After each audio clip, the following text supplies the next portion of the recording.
Pada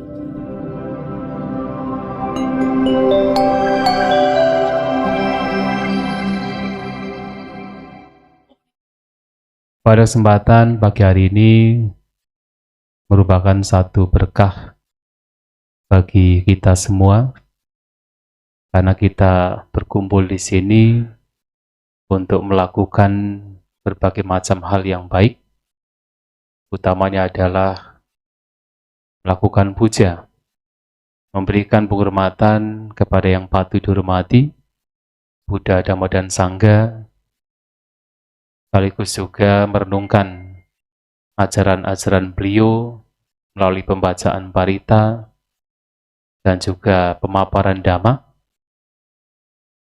Semua ini adalah hal yang sangat baik yang harus kita lakukan, kita kembangkan dalam kehidupan kita, terutama setelah kita memiliki keyakinan terhadap ajaran Buddha. Dan pada kesempatan pagi hari ini adalah juga berkah bagi saya karena mendapatkan kesempatan untuk bisa sharing Dhamma di hari Minggu ini. Barangkali sudah untuk temanya sudah diberitahukan, yaitu berkenaan dengan meditasi, terutama kehidupan meditatif secara ajaran Buddha. Kenapa tema ini saya ingin sampaikan?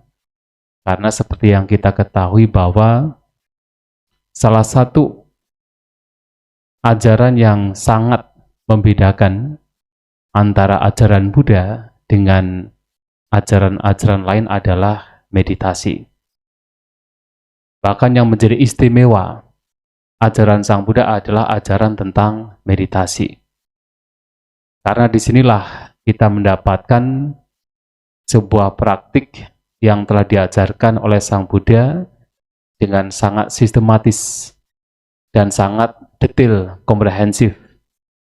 Dibandingkan kalau kemudian kita melihat ajaran meditasi yang dikembangkan di tempat lain.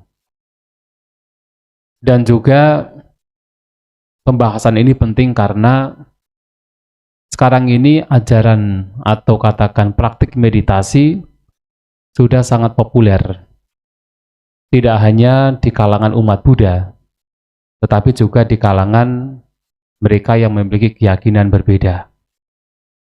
Tidak hanya di wilayah seperti Asia, bahkan di Eropa, di Barat juga meditasi telah sangat populer. Dan karena populernya ajaran meditasi, juga sekarang kita bisa melihat banyak sekali teknik meditasi yang berkembang di luar sana. Dan juga banyak guru meditasi, para pembimbing meditasi yang juga mengajarkan meditasi. Dan banyak pula ketika mereka mengajarkan meditasi juga mengatasnamakan meditasi yang diajarkan oleh Sang Buddha. Yang terkadang kalau kita baru belajar meditasi atau baru belajar ajaran Buddha, kita menjadi bingung. Dengan banyaknya teknik meditasi, ajaran meditasi, lantas sebenarnya meditasi yang diajarkan Sang Buddha yang seperti apa? Yang ini berbeda dengan yang lain. Tekniknya berbeda, yang lain juga berbeda. Maka kita bingung, sebenarnya meditasi yang diajarkan Sang Buddha yang seperti apa? Karena bisa saja masing-masing dari teknik ini mengatakan ini adalah ajaran Buddha. Bahkan bisa juga ada kemungkinan kemudian berpikir ini yang asli dari ajaran Buddha. Ini adalah yang terbaik. Yang lain semua salah. Nah, yang seperti itu kita harus hati-hati, atau dengan kata lain kita harus mampu memilah sebenarnya meditasi yang diajarkan Sang Buddha itu yang seperti apa. Nah, yang pertama yang harus kita jadikan sebagai prinsip untuk memahami ajaran meditasi sesuai dengan apa yang disabdakan Sang Buddha adalah bahwa ajaran meditasi dalam ajaran Buddha punya tujuan yang tidak lain adalah untuk melenyapkan kotoran batin. Ini adalah prinsip yang pertama. Meditasi yang diajarkan Sang Buddha adalah untuk melenyapkan kotoran batin. Nah, kalau kita bicara kotoran batin tentunya adalah untuk melenyapkan kotoran batin berupa keserakahan, kebencian, ataupun ketidaktahuan. Dan juga apapun jenis kotoran batin lainnya. Kenapa? 3 ini adalah akar. Kalau ada akar berarti ada cabang-cabangnya. Maka seperti iri hati, kedengkian, kemarahan, arogansi, keraguan-raguan, dan apapun kotoran batin, ini yang harus diupayakan dalam meditasi yang diajarkan Sang Buddha. Nah, mengapa ini menjadi satu prinsip? Karena praktik ajaran Buddha itu tidak lain adalah untuk pembebasan.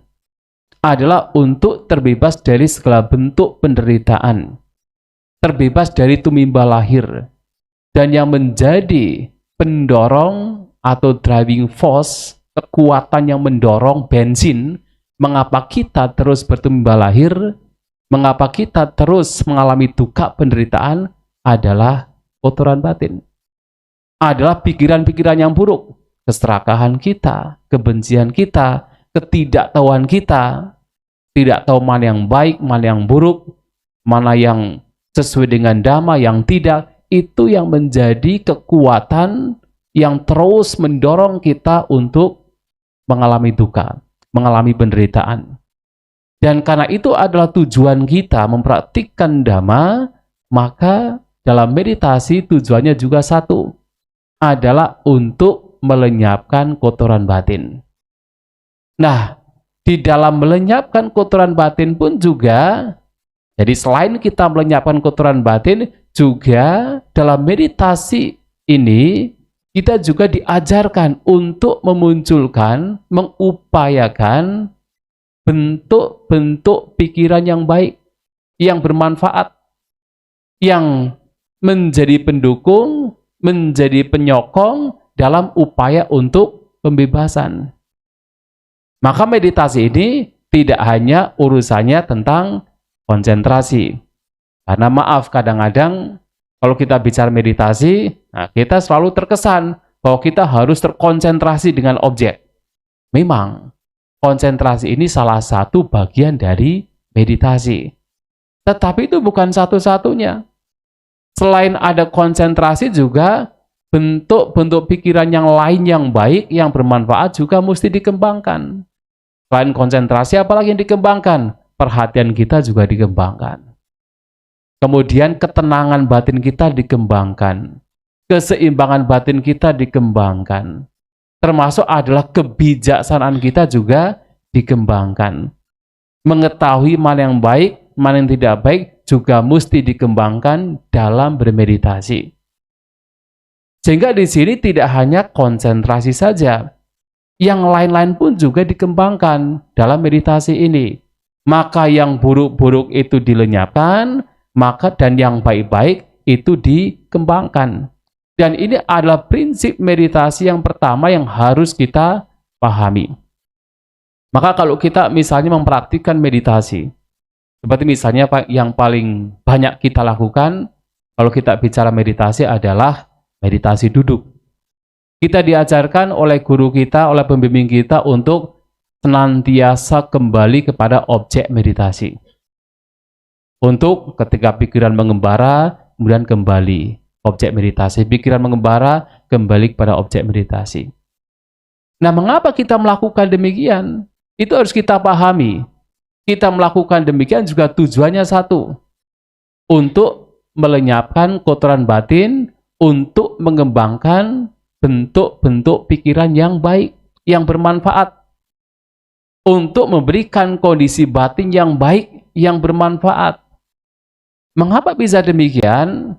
Karena pada saat batin kita itu diarahkan terus kepada objek meditasi, nah di situ bentuk-bentuk pikiran yang mengganggu itu tidak akan ada, atau paling tidak adalah berkurang. Maka dalam meditasi ini salah satu yang harus kita lakukan adalah mengupayakan supaya 5 rintangan batin atau perintang yang merintangi kita dalam pengembangan batin itu dilenyapkan. Seperti apa? Kamacanda, yaitu keinginan untuk menikmati kesenangan indera. Kemudian vyapada, kebencian, ketidaksukaan, kemarahan, itu juga mesti dilenyapkan. Rasa ngantuk, kemalasan, itu juga perintang batin yang juga harus dilenyapkan. Kegelisahan, kekhawatiran, termasuk keraguan-raguan, itu juga harus dilenyapkan. Nah, 5 rintangan batin ini harus dilenyapkan di dalam bermeditasi. Dan salah satu cara yang bisa kita lakukan adalah ketika kita mengembalikan batin kita ke objek meditasi. Maka ketika dikatakan, pokoknya ketika batin mengembara, kembali ke objek meditasi. Batin mengembara, kembali ke objek meditasi. Terus demikian.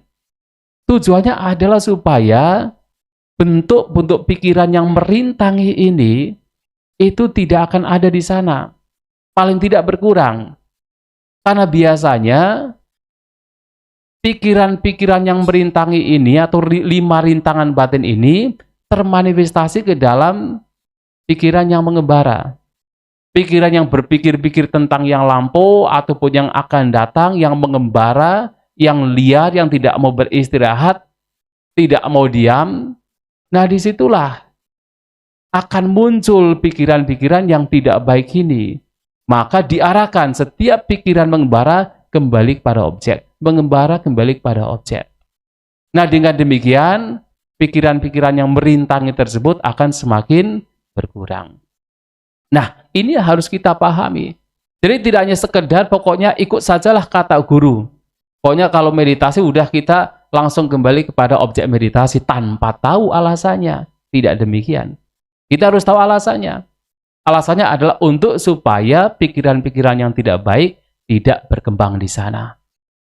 Nah, sementara ketika batin kita diarahkan kepada objek meditasi secara terus-menerus, nah, di situ kondisi batin yang baik itu akan berkembang. Seperti apa? Semangat kita juga berkembang. Bagaimana tidak? Kalau kita misalnya membiarkan pikiran kita itu liar, pada saat pikiran sudah mengembara, melamun kita biarkan terseret terlena di sana, semakin kita akan bermalas-malasan karena kita membiarkan habit kebiasaan pikiran yang lama untuk pokoknya tidak mau peduli. Tapi kalau kita senantiasa kembali kepada objek, walaupun sudah bersusah payah, kita mengembalikan kepada objek dan terus dilakukan demikian, sebenarnya di sana, wirya, semangat juga berkembang.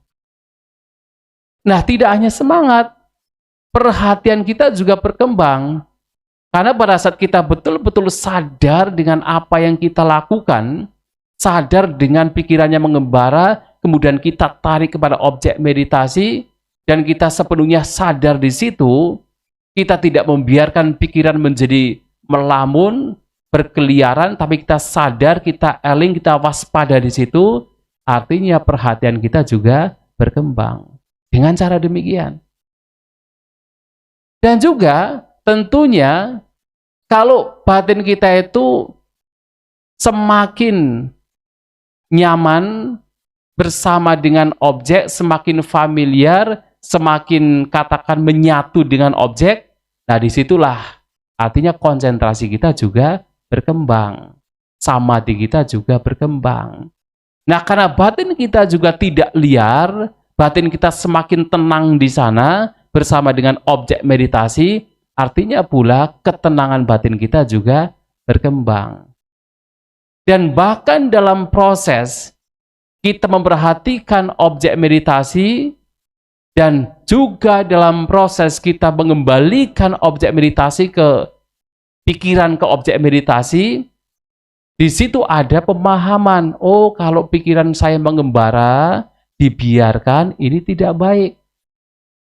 Kemudian ketika pikiran ini ditarik kembali kepada objek meditasi, batin menjadi tenang, pikiran-pikiran yang buruk semakin berkurang, artinya itu adalah baik. Nah, seseorang punya skill demikian, keterampilan demikian, Dan semakin dia paham ini baik, ini buruk, ini bermanfaat, ini tidak bermanfaat, pada saat itu sesungguhnya kebijaksanaan kita juga berkembang. Kebijaksanaan yang tidak hanya muncul karena teori, tetapi karena melihat sendiri. Adalah kebijaksanaan yang muncul karena bawana, karena pengembangan batin. Itu berkembang di situ. Maka dalam meditasi dengan arahan yang simpel saja, tujuannya juga adalah satu, untuk melenyapkan kotoran batin dan untuk mengembangkan pikiran-pikiran yang baik, kondisi batin yang baik. Dan bahkan tidak hanya, sekarang kita selalu berpikir kadang-kadang, oh kalau kita memperhatikan samatha itu tujuannya adalah untuk mencapai jhana. Kemudian kalau kita memperhatikan vipassana, tujuannya adalah untuk kesucian. Nah kadang-kadang dua pemahaman demikian itu akan membawa kepada sebuah pemahaman, udahlah nggak usah memperhatikan samatha. Kalau ingin kita mencapai kesucian, pokoknya praktek vipassana saja, samatha nggak penting. Padahal tidak demikian. Sang Buddha menyampaikan dalam khotbah beliau bahwa samatha dan vipassana pun juga punya satu tujuan. Tujuannya apa? Untuk melenyapkan kotoran batin. Kenapa demikian? Karena samatha artinya tenang. Vipassana artinya pandangan terang. Dengan kata lain adalah bijaksana. Kedua ini adalah instrumen. Kedua ini patut dikembangkan dalam batin kita. Batin yang tenang juga patut dikembangkan. Batin yang bijaksana, terutama memahami, oh ini dukkha, anicca, anatta, juga patut untuk dikembangkan. Nah, dua kualitas batin ini yang semuanya berada dalam batin ini punya satu tujuan, adalah untuk melenyapkan kotoran batin. Maka pernah disampaikan, kalau seseorang dalam upaya mengembangkan batin, ya tahu, ternyata ketenangannya itu tidak berkembang. Jadi ajatang samatha itu tidak berkembang. Ajatang cetuk samato, jadi batin yang tenang secara internal atau dengan kata lain samatha itu tidak berkembang. Sementara kebijaksanaannya berkembang, vipassananya berkembang. Apa yang dianjurkan Sang Buddha? Ketika orang mengetahui demikian, maka dia harus mengembangkan samatha. Tetapi kalau kemudian dalam upaya mengembangkan batin citta bawana atau meditasi Buddhis, yaitu citta bawana, seseorang tahu ketenangan batinnya berkembang, tetapi kebijaksanaannya tidak berkembang, vipassananya tidak berkembang, maka dia harus mengembangkan vipassana. Tetapi kemudian dalam upaya mengembangkan batin, misalnya seseorang tahu ternyata keduanya belum berkembang. Baik ketenangan batin maupun kebijaksanaan itu belum berkembang. Maka orang demikian harus memunculkan usaha yang ekstra. Seperti apa? Seperti seseorang yang mengetahui pakaian yang dikenakan ini terbakar. Apa yang dia lakukan? Dia harus segera melepas pakaiannya. Kalau tidak, dia akan terluka, rugi sendiri. Atau seperti kalau seseorang mengetahui rambutnya terbakar, apa yang mesti dia lakukan? Segera dia memadamkan api di rambutnya. Nah demikian pula ketika tahu ternyata samatha, ketenangannya tidak berkembang, vipassana, kebijaksanaannya tidak berkembang, dia harus memunculkan usaha yang ekstra untuk mengembangkan keduanya. Nah tetapi kalau kemudian ternyata setelah diketahui baik ketenangan dan vipassana kebijaksanaan itu berkembang, apa yang harus dia lakukan? Gunakan dua ini untuk pelenyapan kotoran batin. Ini disampaikan Sang Buddha. Artinya, apakah itu ketenangan atau kebijaksanaan, tujuannya sama, yaitu untuk melenyapkan kotoran batin. Dan keduanya patut dan bahkan harus dipraktikkan atau dikembangkan.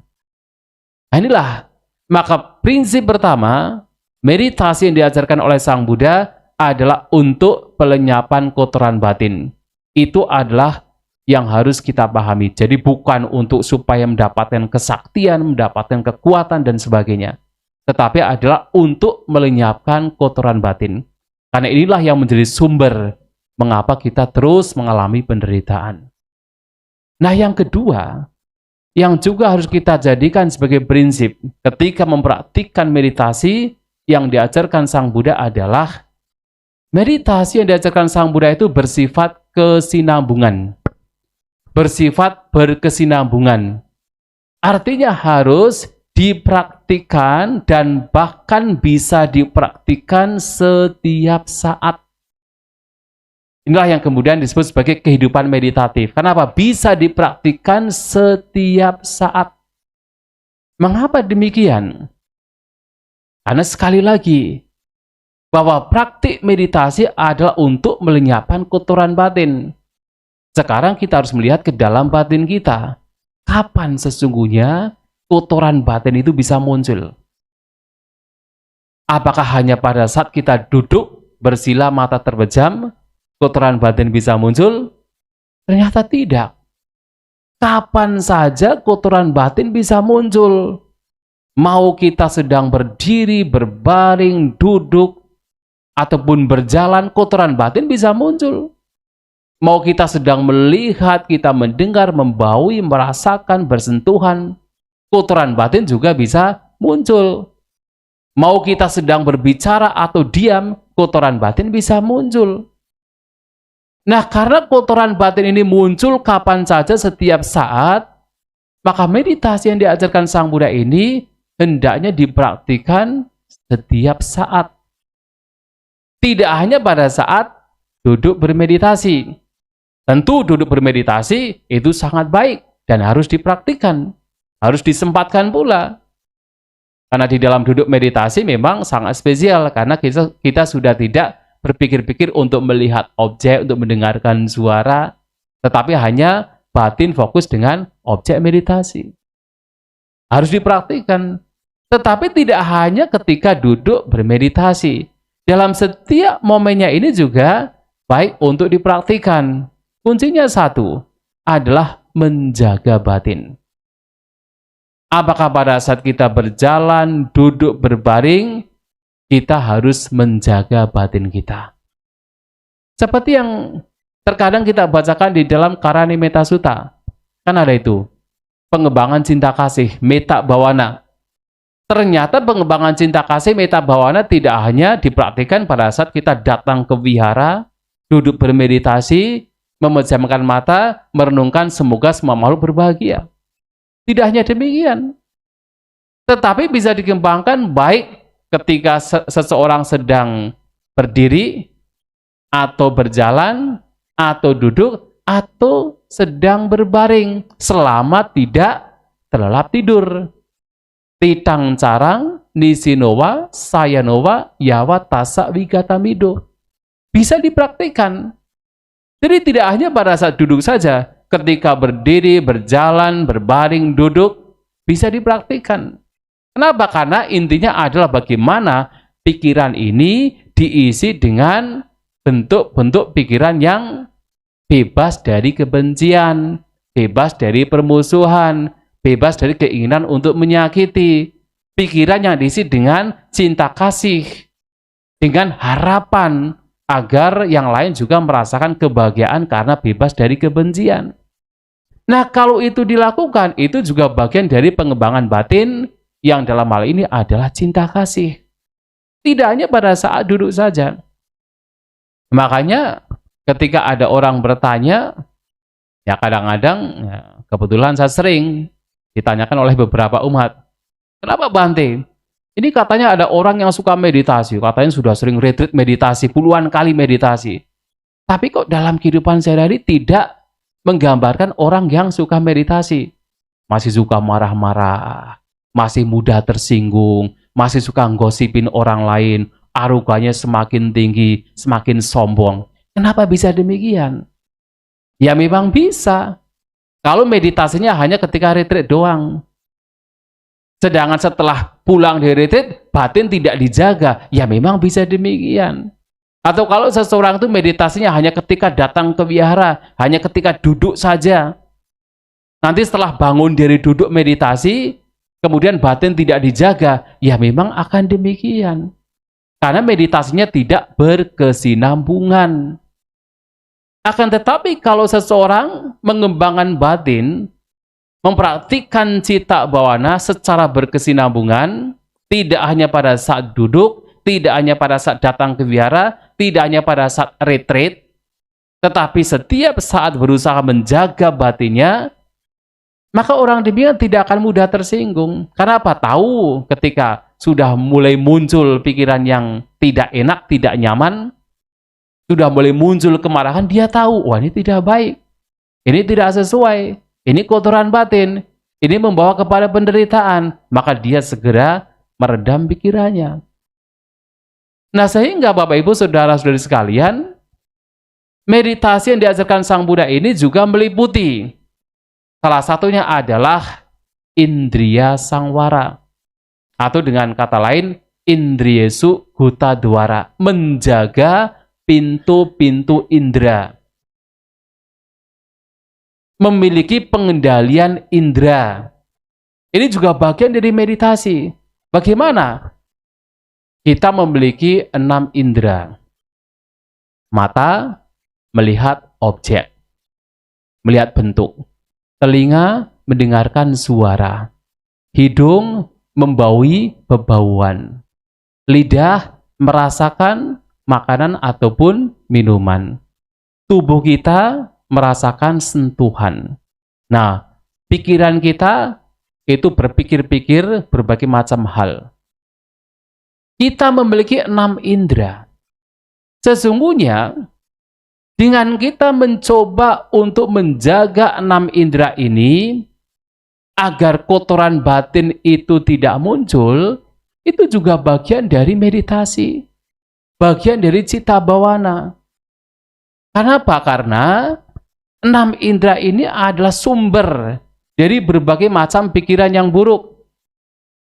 Pada saat kita melihat objek, melihat bentuk, yang dilihat adalah objek yang tidak menyenangkan, yang tidak kita sukai. Barangkali orang yang dulu pernah mengucapkan kata-kata kasar kepada kita, yang pernah mencela kita.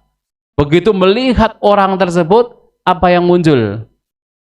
Kebencian muncul, ketidaksukaan muncul, kemarahan muncul.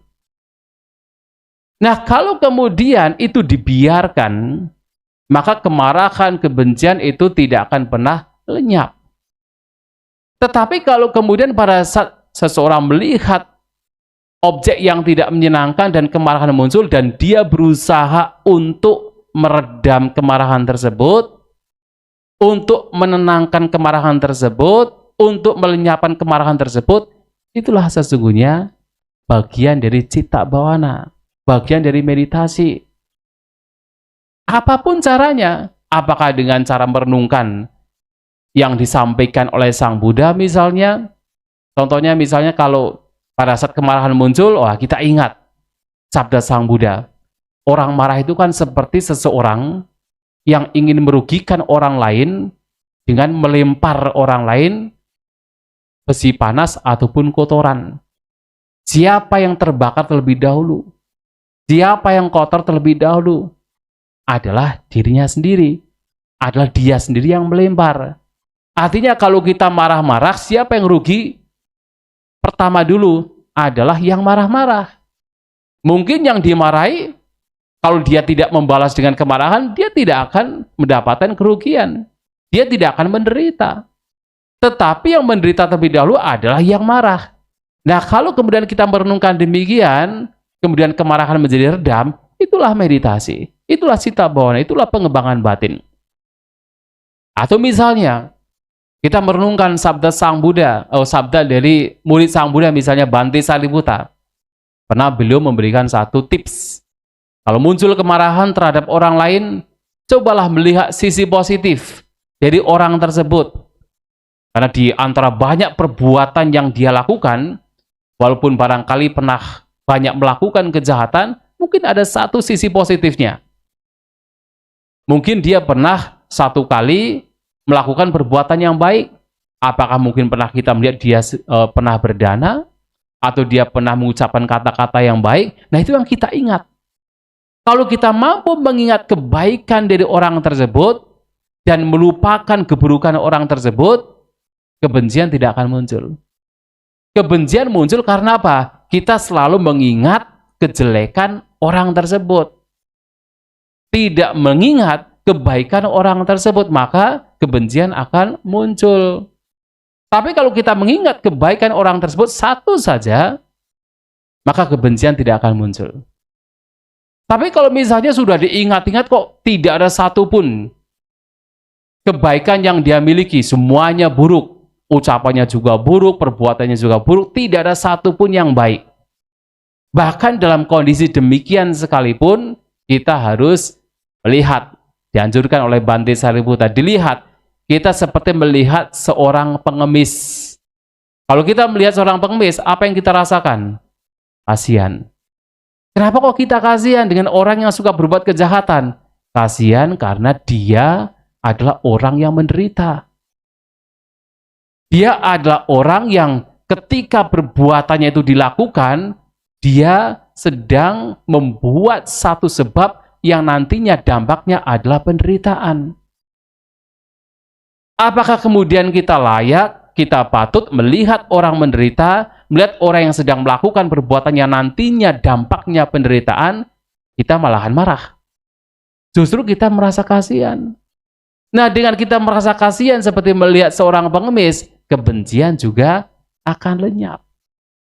Nah, apapun caranya, kalau kita bisa meredam, melenyapkan kotoran batin yang muncul pada saat kita melihat, itu adalah bagian dari indriyesu gutadwara, menjaga pintu-pintu indera yang tidak lain adalah juga bagian dari meditasi, bagian dari pengembangan batin.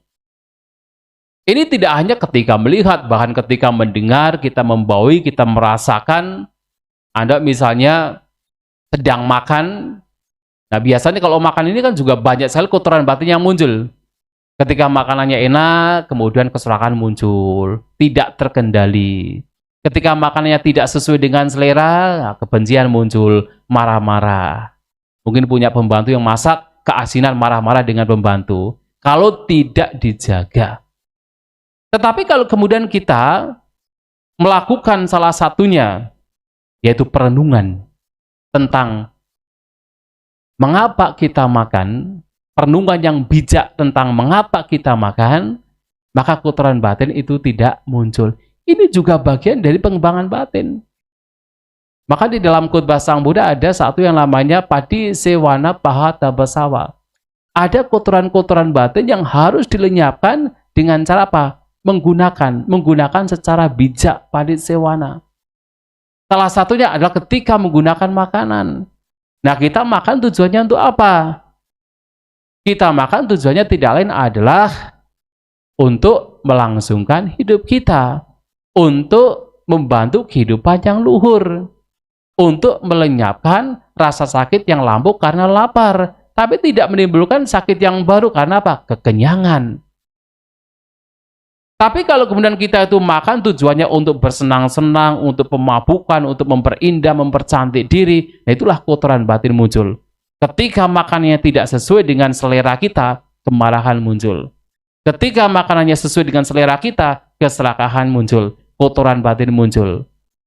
Nah, pada saat itu diselidik, dideteksi, dikenali, dan kotoran batin yang muncul dilenyapkan dengan cara perenungan saja, itu juga bagian dari meditasi.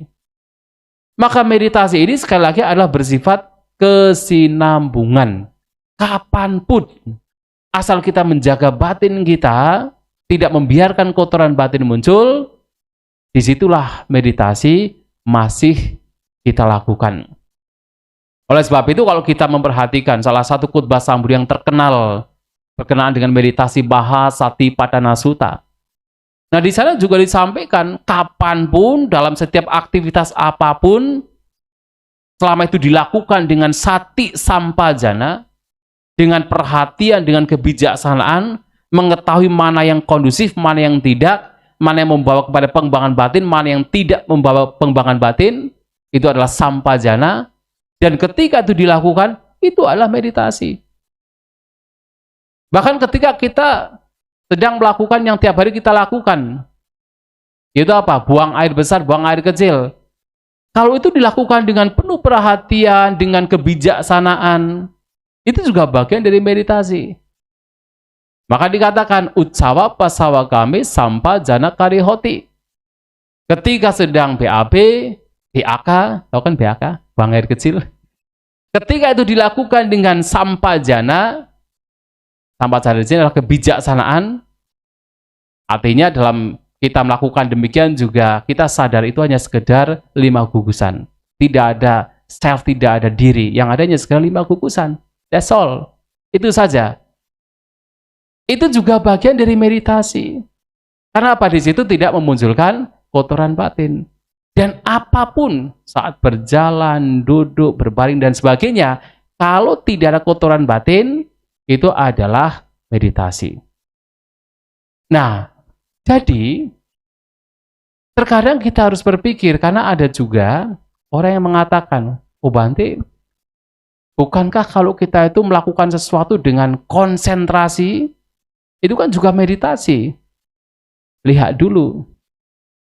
Konsentrasinya ini, konsentrasi terhadap apa?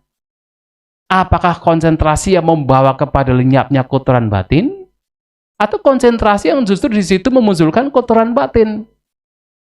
Kalau ternyata yang terjadi adalah memunculkan kotoran batin, yaitu bukan meditasi. Contohnya apa? Kan ada yang pernah mengatakan ke saya, itu kalau mancing kan juga meditasi ya Bante. Mancing ikan itu kan konsentrasi sekali kan, konsentrasi dengan pancingnya, memperhatikan nanti kalau ada sedikit ada goyang, wah langsung ditarik gitu kan. Katanya meditasi, loh bukan meditasi itu justru perbuatan yang jahat. Karena apa? Di situ yang muncul adalah kotoran batin, keserakahan muncul, ingin mendapatkan ikan yang banyak, kemudian kebencian juga muncul karena ketika ikan sedang makan ditarik begitu kan. Itu kan muncul dari kebencian, ingin melukai, ingin membunuh. Wah, itu kotoran batin itu. Kalau ukurannya adalah konsentrasi, ukurannya sekedar perhatian yang di situ, justru kotoran batin muncul, itu bukan meditasi Buddhis. Kalau ukurannya hanya sekedar misalnya konsentrasi perhatian, bahkan binatang pun juga bisa memiliki perhatian, memiliki konsentrasi. Pernah kan melihat seekor kucing yang sedang mengendap-endap, ingin menangkap mangsanya, mungkin cicak, pernah kan melihat? Wah, itu kalau Anda membandingkan Anda ketika meditasi jalan dengan pelan-pelan begini, mungkin Anda kalah. Kenapa? Kucing ini ketika mengendap-endap itu nggak akan berbunyi. Pelan-pelan. Tidak akan berbunyi. Dan itu dilakukan dengan apa? Penuh perhatian. Karena kalau tidak ada perhatian, wah dia akan seruduk saja kan? Bunyinya akan keras kan? Jalannya akan cepat sekali kan? Tidak. Dengan pelan-pelan. Anda meditasi jalan pun nggak akan sepelan itu. Kemudian ketika ingin memangsa, dia melihat mangsanya dengan konsentrasi, tidak berkedip, menunggu sampai waktunya tepat. Dia melakukan itu dengan penuh perhatian, dengan konsentrasi. Tetapi apakah yang dia lakukan adalah meditasi? Ya bukan meditasi. Karena apa? Karena di situ yang muncul justru adalah kotoran batin. Bukan untuk melenyapkan kotoran batin. Nah, oleh sebab itu, meditasi yang diajarkan Sang Buddha adalah untuk melenyapkan kotoran batin, dan karena kotoran batin muncul setiap saat, kapan saja, maka meditasi Buddhis adalah meditasi yang mesti dipraktikkan setiap saat. Kuncinya satu adalah menjaga batin. Termasuk pada saat duduk bermeditasi, juga yang menjadi ukuran apakah dia bermeditasi atau tidak adalah sejauh mana batinnya dijaga atau tidak. Karena walaupun duduk lama, diam, kalau batinnya tidak dijaga, yang dimunculkan malahan keinginan, yang dimunculkan malahan keserakahan, yaitu bukan meditasi. Itu pengembangan kotoran batin. Tapi kalau kemudian kotoran-kotoran batin ini dilenyapkan, dikenali, dideteksi, dilenyapkan, dengan apapun caranya, yang salah satu caranya adalah dengan kembali kepada objek meditasi, itulah yang kemudian dikatakan sebagai meditasi. Maka meditasi Buddhis adalah setiap saat, karena kotoran batin bisa muncul kapan saja. Maka Sang Buddha juga menyampaikan bahwa kita sebagai murid Sang Buddha, siswa Sang Buddha, harus juga mengembangkan yang disebut sebagai jagara. Jagara adalah wakefulness. Wakefulness adalah keterjagaan batin. Dan anjurannya adalah sejak bangun tidur sampai menjelang tidur, kita menjaga batin kita. Tidak membiarkan kotoran batin ini berkembang. Nah, kalau itu dilakukan, itu juga disebut sebagai adi cite ayogo yang tadi saya sampaikan. Jadi adi cite ca ayogo atau adi cite ayogo. Ayogo artinya engage. Engage secara intensif. Jadi terlibat secara intensif dalam apa? Adi cita. Adi cita adalah meditasi itu sendiri, pengembangan batin. Nah, kalau kita melakukan demikian, itulah yang diajarkan oleh Sang Buddha berkenaan dengan meditasi. Dan sebenarnya ada satu lagi yang juga penting untuk kita pahami, tapi saya sampaikan secara singkat, adalah meditasi yang diajarkan Sang Buddha juga harus selalu bersesuaian dengan inti ajaran Buddha, yang tidak lain adalah 4 kebenaran mulia. Ini juga menjadi prinsip yang harus kita tanamkan, bahwa meditasi yang diajarkan Sang Buddha selalu sejalan, seiring dengan pemahaman tentang 4 kebenaran mulia. Mengapa? Karena 4 kebenaran mulia ini adalah inti yang diajarkan oleh Sang Buddha. Ini adalah yang ditemukan oleh Sang Buddha, yang nantinya membawa kepada pembebasan. Oleh sebab itu, semua praktik ajaran Sang Buddha itu diarahkan untuk memahami 4 kebenaran mulia. Yang tentunya adalah meditasi, tujuannya adalah untuk memahami apa itu dukkha, penderitaan. Sehingga dalam bermeditasi, kita juga diajarkan untuk melihat dukkha, untuk melihat penderitaan. Dari penderitaan yang paling sederhana, sampai penderitaan yang paling halus. Yang paling sederhana tidak lain adalah penderitaan ketika fisik kita sakit. Saat bermeditasi kita dianjurkan untuk cobalah untuk melihat, walaupun sementara, melihat fisik yang sakit. Ketika muncul rasa sakit, dianjurkan untuk melihat, walaupun sementara. Kenapa? Karena habit kita biasanya sakit sedikit, tidak nyaman sedikit, kita menutupi dengan kesenangan indera. Dengan apa? Mengubah posisi dulu dan sebagainya.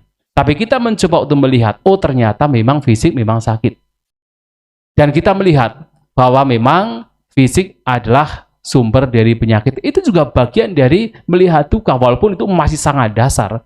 Yang semua orang tahu, tetapi banyak yang tidak peduli. Yang peduli adalah ketika kita bermeditasi. Yang kemudian nanti mengarah kepada pemahaman, oh ternyata yang disebut sebagai dukkha penderitaan tidak hanya dukkha yang sifatnya secara intrinsik adalah penderitaan, seperti sakit fisik, seperti kehilangan yang disukai, atau berasosiasi dengan yang tidak disukai. Tidak hanya demikian, termasuk bahkan kebahagiaan sekalipun itu juga bagian dari penderitaan. Kenapa? Karena sifatnya tidak kekal. Itu dilihat dalam bermeditasi, dialami dan dikenali.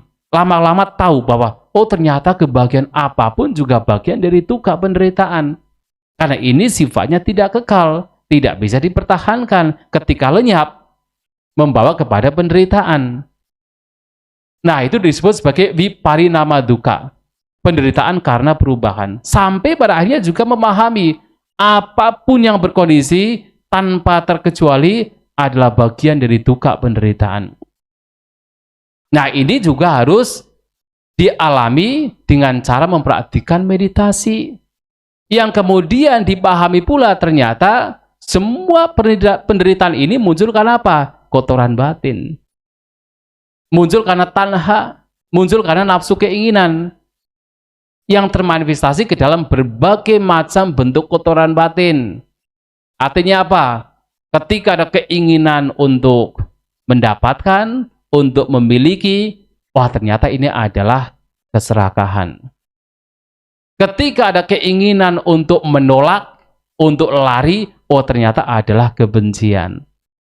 Dan itu semua muncul karena apa? Karena kebodohan, karena ketidaktahuan bahwa serakah, benci, suka, tidak suka yang adalah manifestasi dari tanha, nafsu keinginan, itu adalah penyebab penderitaan.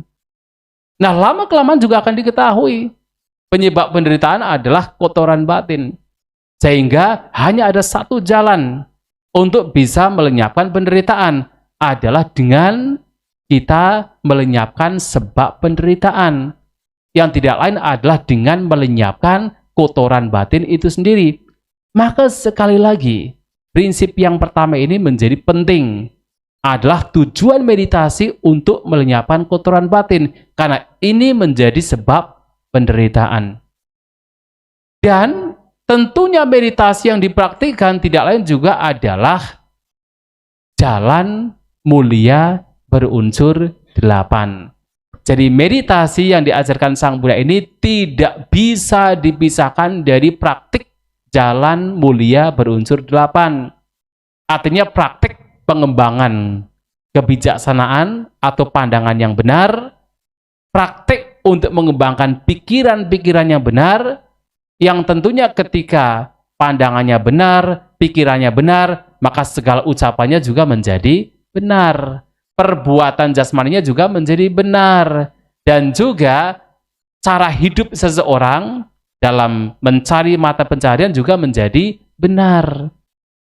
Dan tentunya praktik meditasi ini juga seperti yang tadi disampaikan adalah daya upaya benar. Kenapa? Mengupayakan untuk melenyapkan kotoran batin yang sudah ada, juga mengupayakan untuk mencegah kotoran batin yang belum ada supaya tidak muncul, dan selanjutnya adalah upaya untuk mengembangkan pikiran-pikiran baik yang sudah ada, dan upaya untuk memunculkan pikiran-pikiran baik yang belum ada. Ini daya upaya benar, dan inilah meditasi.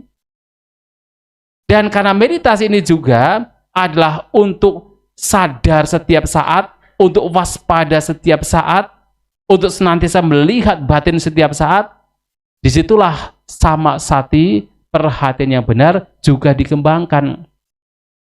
Yang kalau semua ini dikembangkan, maka batin akan semakin menjadi tenang. Tenang karena apa? Tenang karena kotoran batin semakin berkurang.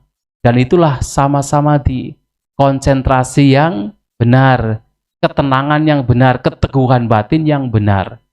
Nah, artinya meditasi tidak lain dalam ajaran Buddha harus sesuai sejalan dengan pemahaman 4 kebenaran mulia. Atau dengan kata lain, meditasi adalah untuk membawa kepada pemahaman yang semakin benar, semakin sempurna berkenaan dengan 4 kebenaran mulia. Nah, prinsip-prinsip ini, paling tidak adalah 3 prinsip ini, harus kita jadikan sebagai prinsip dalam kita mempraktikkan meditasi yang diajarkan Sang Buddha. Dan kalau kita melakukan demikian, sesungguhnya dalam setiap momen kehidupan kita adalah meditasi. Asal dilakukan dengan benar, dengan prinsip-prinsip yang tadi telah disampaikan. Dan inilah Bapak Ibu Saudara, saudari sekalian, kehidupan meditatif seperti yang diajarkan oleh Sang Buddha. Semoga apa yang disampaikan bisa dipahami. Semoga kita semua maju dalam Dhamma, dalam pengembangan batin kita. Sabisata bhavantu sukhitata. Semoga semua makhluk berbahagia. Satu.